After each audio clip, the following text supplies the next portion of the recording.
Moi, comme tout le monde, hein. Il faut bien que vous compreniez.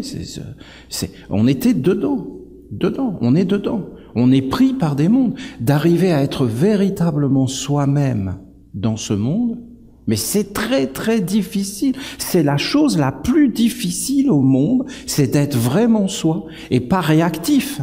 Pas être dans des choses qu'on a mis en nous. En fin de compte, on a pollué notre eau, donc c'est pas toi qui vis, c'est tout ce qui a été mis dans ton eau. Mais dans tous les domaines, c'est impensable. Je ne peux pas vous expliquer. Il n'y a que dans les mystères que vous pouvez toucher ces choses, d'entrer dans des mondes supérieurs par le sommeil, par la nuit, en vous éveillant, par la méditation, par tout un travail. Et là, vous allez percevoir des choses que vous vous êtes fait attraper dans des mondes, et que c'est très difficile de pas se faire attraper par ces mondes. Ces êtres qui voulaient m'éliminer, ils étaient profondément et sincèrement convaincus d'avoir raison, parce qu'en fin de compte, ils sont dans une fausse laïcité, ils sont dans une religion d'État, et ce sont des fanatiques, et ils respectent même pas leurs propres lois, et en fin de compte, eux, tous ceux qui pensent pas comme eux, ils doivent être éliminés. C'est comme ça qu'ils pensent. Et ils sont persuadés de faire quelque chose pour le bien commun. Et après, c'est la haine derrière, et toutes ces choses. Alors c'est terrible. Alors je vous dis cette protection. La protection, et quand vous regardez bien dans la nature, vous avez par exemple l'oignon. Si vous regardez l'oignon, ce légume, il est comme un ami de l'homme, quelqu'un qui le protège, mais dans à plein de niveaux. Et là, vous voyez à l'extérieur de vous des choses qui sont à l'intérieur de vous. Et quand vous regardez dans la nature, tout est pur, tout est intelligent. Il y a comme quelque chose de merveilleux. Et si tu regardes cet être de l'oignon, et d'ailleurs, il y a des êtres qui sont des adorateurs de l'oignon, et ils adorent l'oignon. C'est pour vous dire, il y a un culte qui est fait sur l'oignon. Ça existe. Il y a des gens qui se sont dit, voilà, nous, on dit que l'oignon est merveilleux, et c'est tout à fait vrai, l'oignon est merveilleux. Mais ils parlent pas de cuisine, ni des valeurs thérapeutiques, parce que c'est incroyable, l'oignon. Tout ce qu'on peut faire avec un oignon, c'est complètement délirant. Eux, ils ont vu qu'en coupant le germe de l'oignon n'allait pas vers quelque chose de plus grand. Alors, il durait plus longtemps. Alors, ils en ont conclu des choses avec la sexualité. Ça y est, on vire dans le catholicisme.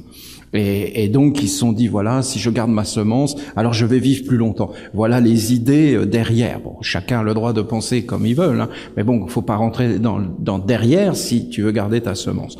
Et donc, alors, tu es obligé de rester bloqué sur les apparences et les surfaces. Et donc, c'est ça, c'est des adorateurs de l'oignon.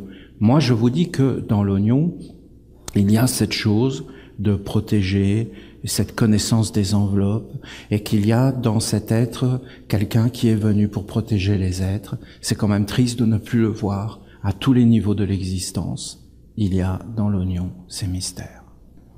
Si vous coupez un oignon, vous voyez tous les cercles,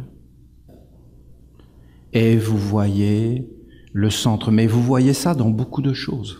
Vous le voyez quand ils font les routes, et on voit toutes les strates, toutes les couches de la terre. Vous le voyez dans les arbres, vous voyez toutes les années de l'arbre. Et il y a des êtres maintenant qui savent lire, c'est très très surprenant tout ça. Ils savent lire les couches, quand vous voyez dans la glace qui est en train de disparaître, et alors, on peut creuser et voir tout ce qui se passait dans l'atmosphère. Tout est écrit comme un livre.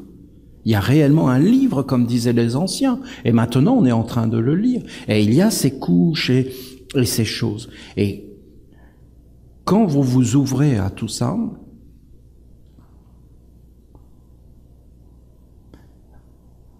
vous avez un enseignement très grand qui apparaît sur l'enseignement qui appartient justement à notre Père Gabriel.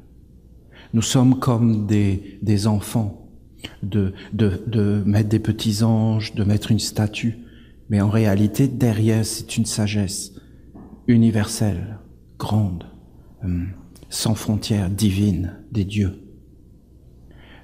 l'astrologie, la connaissance des astres, des influences, la connaissance de l'eau et de toutes ces choses. C'est quelque chose de fondamental. C'est quelque chose que les hommes ne voient plus aujourd'hui, mais qui est fondamental. Et je vois ça dans l'oignon. Quand je regarde un oignon, je vois tout ça. Je vois cet être protecteur, bénissant, qui nous parle des influences, des mondes, de la création des mondes, de ce germe à l'intérieur, qui est au-delà de toutes les couches et qui veut, en fin de compte, qui est le noyau, qui est l'essentiel de ta vie. Est-ce que tu vis à la périphérie de ton être ou est-ce que tu as touché le centre? Est-ce que tu es dans la floraison de ton être ou est-ce que tu es dans les couches superficielles? Est-ce que tu es dans un processus de transformation et de découverte? De quoi? Mais de l'inconnu? Ou est-ce que tu es dans un processus de conservation de la mort? C'est-à-dire les couches extérieures. C'est toutes des questions. Est-ce que tu as rencontré ton être véritable, essentiel?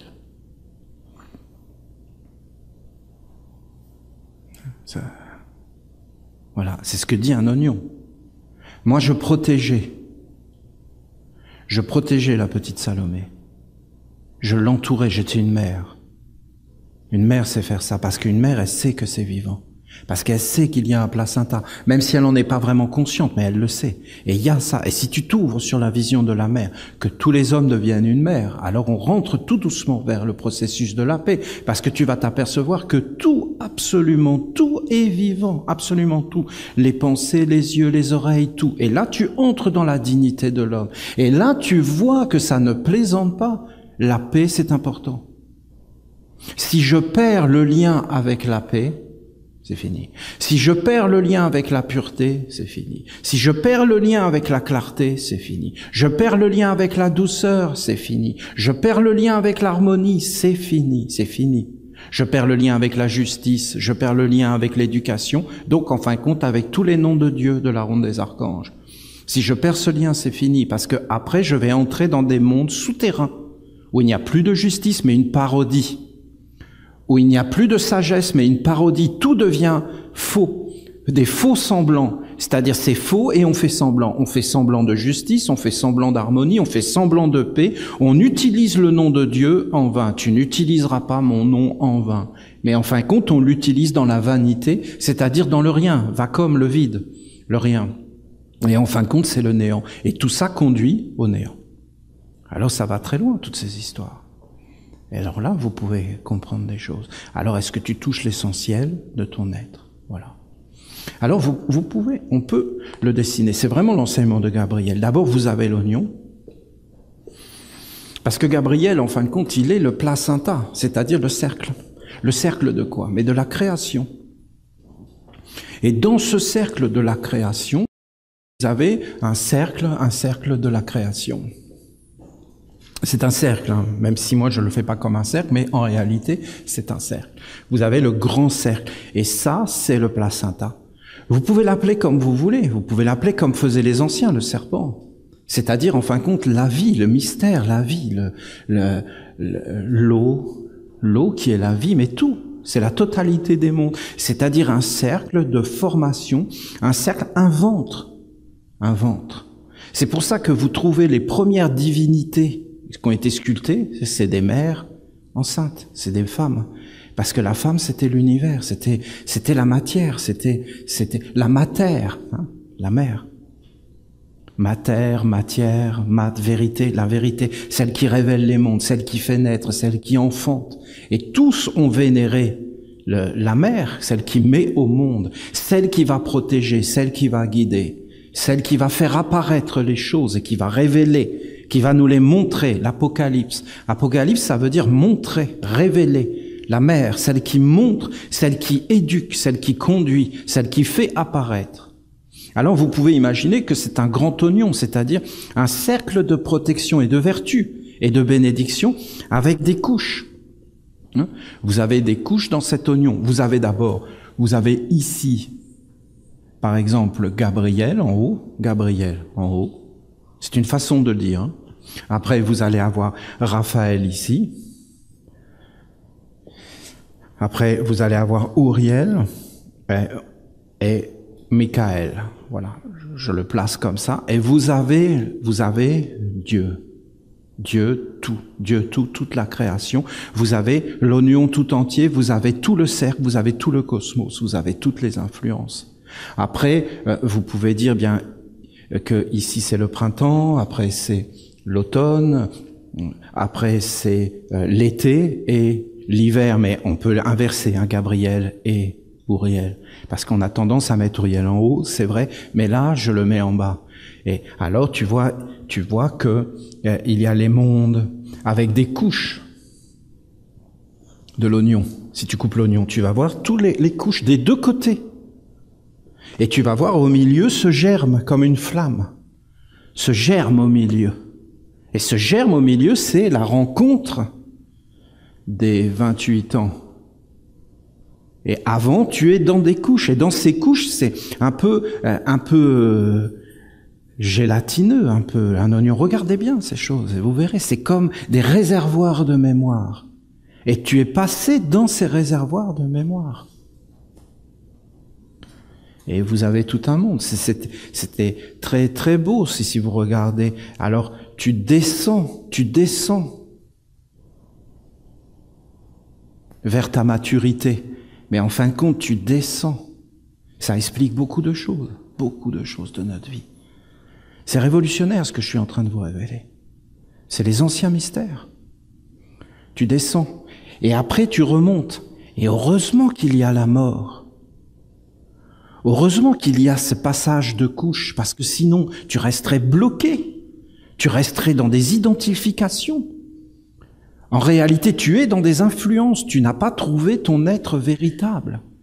Et s'il n'y avait pas cette transformation, cette mort et cette transformation et ce travail, mais tu serais perdu.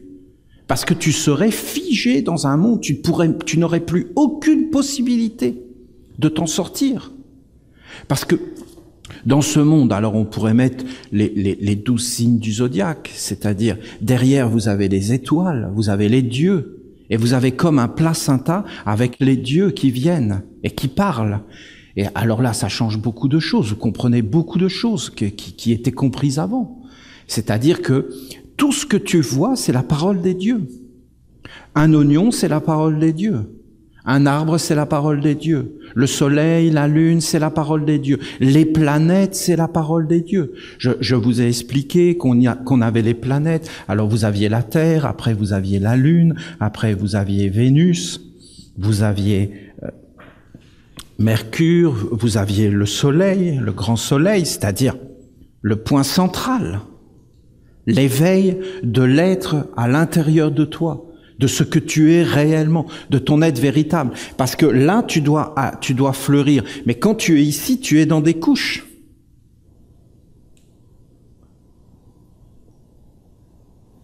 Après, ici, tu as Mars, Jupiter, Saturne, le grand Saturne, et tu retrouves ces planètes de l'autre côté, avec toutes les influences, tout ce que je vous ai expliqué. C'est-à-dire qu'en réalité, vous avez des esprits, des génies, des égrégores, vous avez des mondes d'affinité. Alors vous avez tous les êtres qui veulent vivre et qui veulent exister. Donc en fin de compte, ces êtres qui veulent vivre et exister, qu'est-ce qu'ils font? Eh bien, ils se servent de l'homme. Alors il faut enlever tout ça, toutes ces idées-là qu'on nous a mis dans la tête, qui sont des poisons et des choses fausses.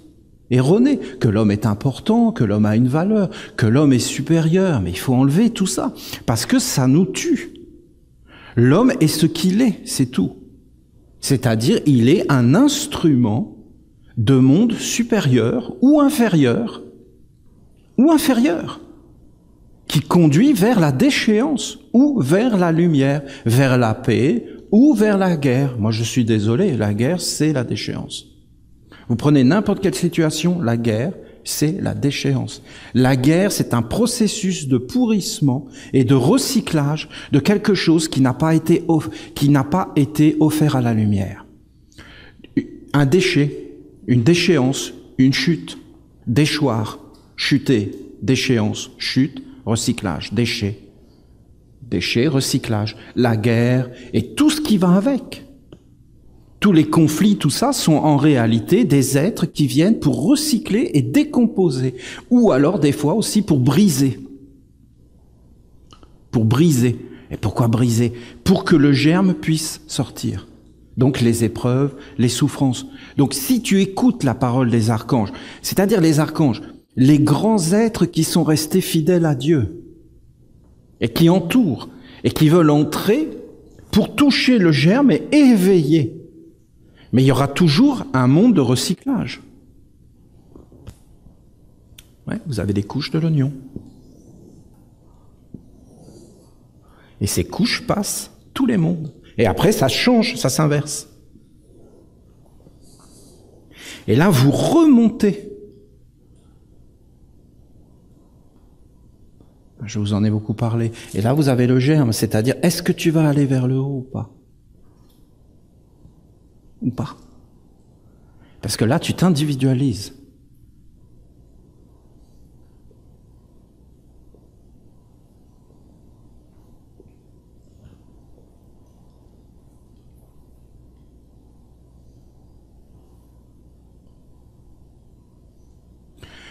Moi, vous voyez, je regarde même ma propre vie, parce que c'est très court, hein.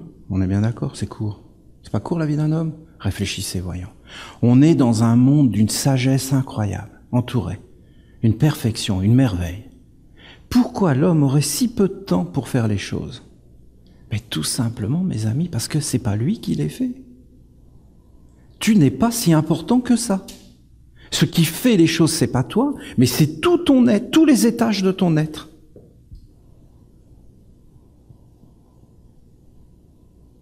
Et en fin de compte, quand tu viens dans une hérédité, avec des parents. Par exemple, bon, comment expliquer ça?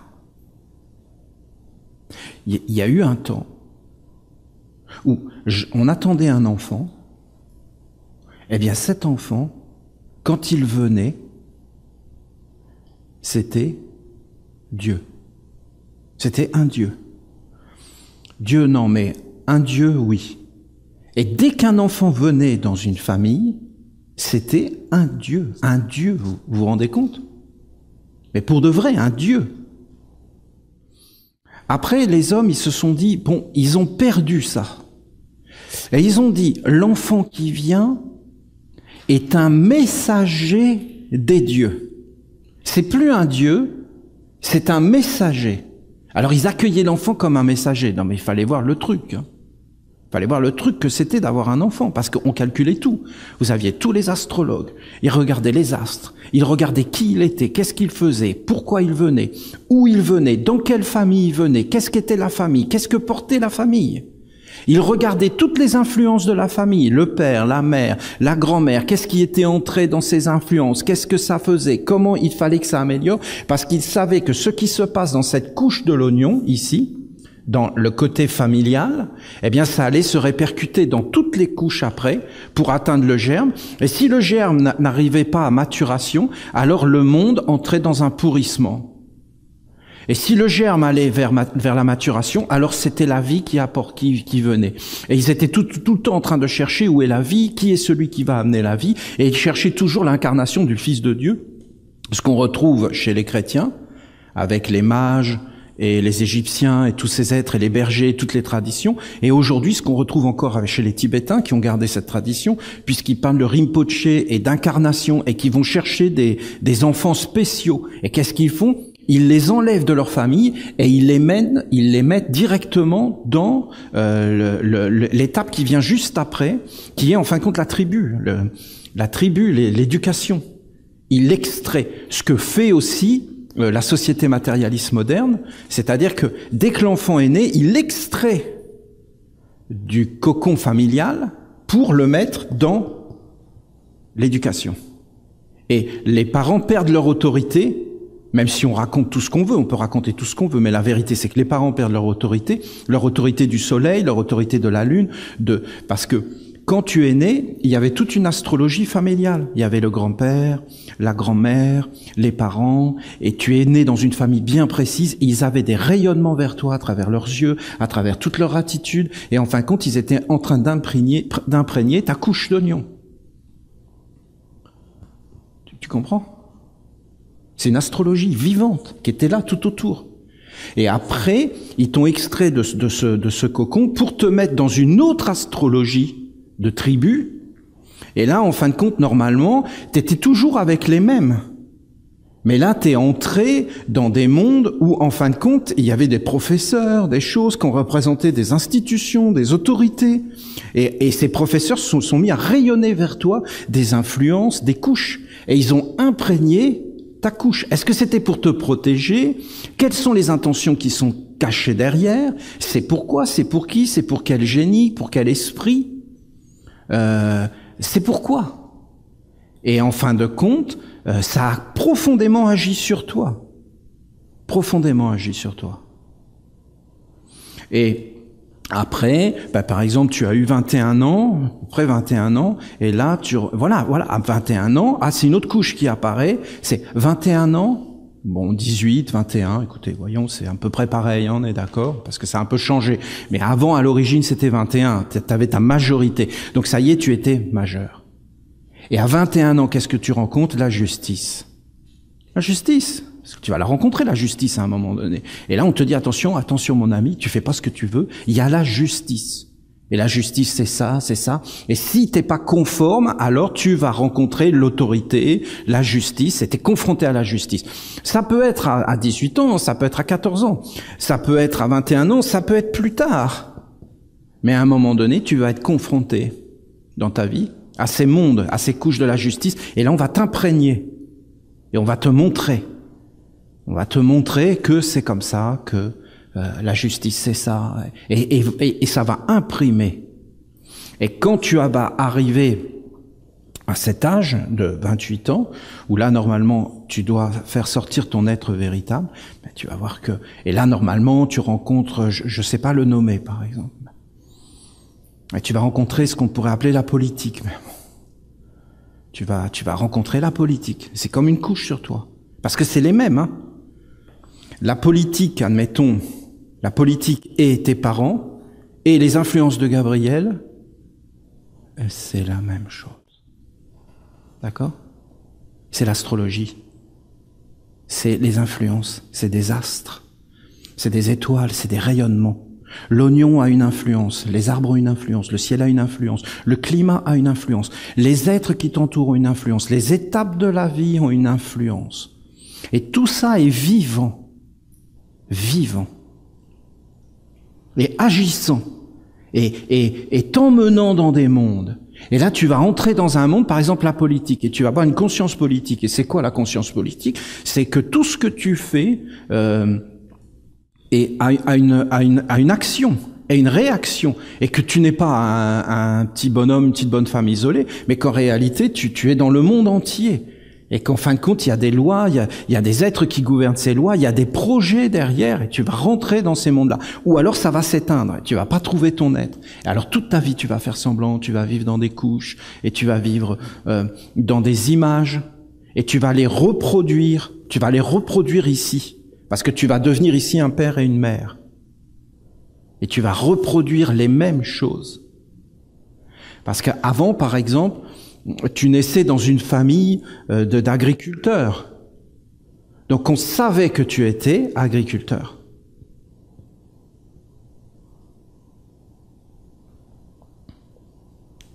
Ah mais Olivier, là tu nous parles de la royauté des anciens systèmes. Eh oui, mais aujourd'hui t'es quoi?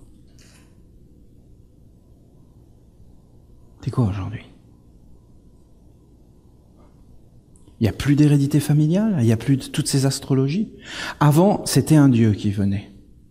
Après, ça a été un messager des dieux.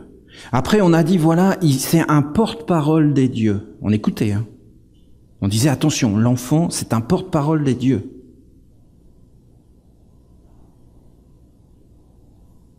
C'est quoi maintenant? C'est quoi? C'est un problème psychologique?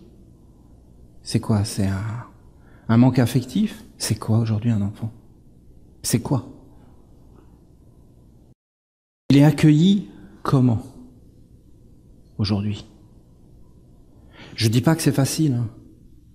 Parce que les hommes, quand ils sont arrivés ici, ils ont vu l'épreuve arriver, le serpent tentateur, toutes ces forces, d'avoir le pouvoir, de dominer les autres. Si t'es pas pur avec les anges, si t'es pas au service des anges, si t'es pas bien éduqué, bien élevé, hop, tu te fais attraper.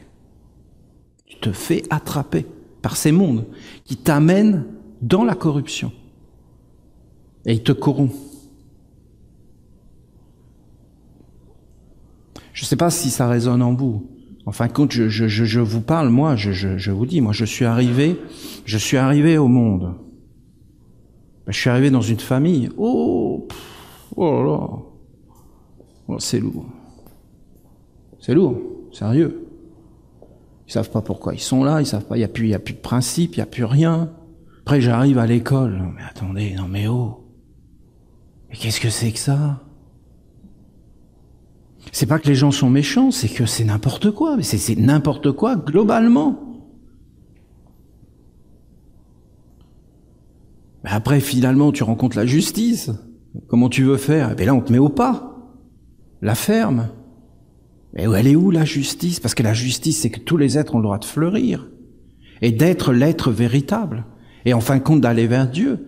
Aujourd'hui, il y a des problèmes incroyables avec les jeunes. C'est parce que la religion n'est plus présente. Et on a voulu gommer toute la religion. Mais les jeunes, ils disent, mais c'est quoi? C'est votre justice, là? Mais on n'en veut pas, donc on va tout casser. Et parce que la religion donnait une orientation. Maintenant, ils veulent des pays sans religion. Des mondes où, en fin de compte, on est complètement... Il n'y a aucun idéal. Il n'y a même pas de vie après la mort. Donc même les métiers, on change de métier. Les parents ne transmettent plus aucune valeur. C'est l'État qui transmet les valeurs, mais elle les transmet pas non plus. C'est quelque chose vraiment. Alors vous allez vers une robotisation, mais incroyable. Et vous allez vers un anéantissement de tous les mondes spirituels. Et donc les êtres n'auront plus aucun moyen d'aller vers des mondes supérieurs. Vous entendez ce que je vous dis? Non mais éveillez-vous, regardez. C'est une déchéance intégrale, généralisée. Même les religions qui étaient censées amener une éducation et certaines valeurs,